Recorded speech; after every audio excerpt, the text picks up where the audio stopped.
রাজধানীর green life হাসপাতালে ভুল চিকিৎসায় একজন হার্টের রোগীর মৃত্যুর অভিযোগ উঠেছে। শনিবার রাতের এই ঘটনায় হাসপাতালে বিক্ষোভ করেন রোগীর স্বজনরা।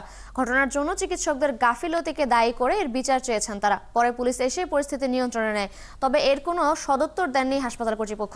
আরও জানাচ্ছেন সৈকত সাদিক।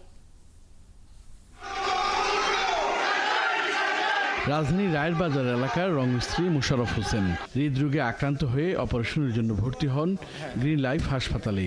অপারেশনের জন্য তার সন্তানরা হাসপাতালে 3.5 লাখ টাকা জমাও দেন।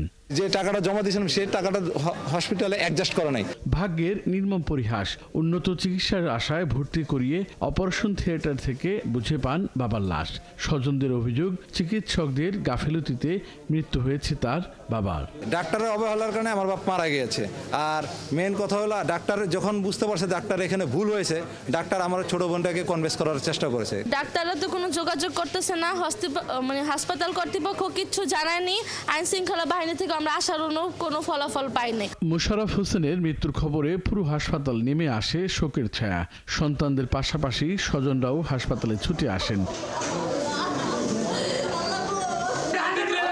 ঘটনাস্থলে ছুটে আসে কলাবাগান থানা পুলিশ। হাসপাতাল কর্তৃপক্ষের প্রতিনিধি নিহত রোগীর স্বজনদের নিয়ে বসেন তারা। এই ঘটনায় হাসপাতালের উদাসীনতাও খুঁজে পান তারা। ওনাদের যদি এই ব্যাপারে, এই মৃত্যুর ব্যাপারে কোনো অভিযোগ থাকে, সেই অভিযোগ যদি ওনারা দেয় আমরা লফুল অ্যাকশনে যাব। সেরকম প্রকৃত কর্তৃপক্ষ আমরা এখানে পাই নাই। ঘটনার পর হাসপাতাল কর্তৃপক্ষের 2-1 সদস্য হাজির হলেও মৃত্যুর দায় নিতে তারা নারাজ। এদিকে সবার মধ্যস্থতায় সন্তানরা বাবার লাশ বুঝে পেলেও মৃত্যু সনদ দিতে ঝামেলা করেন হাসপাতাল কর্তৃপক্ষ। সৈকত সাদিক, 71, ঢাকা।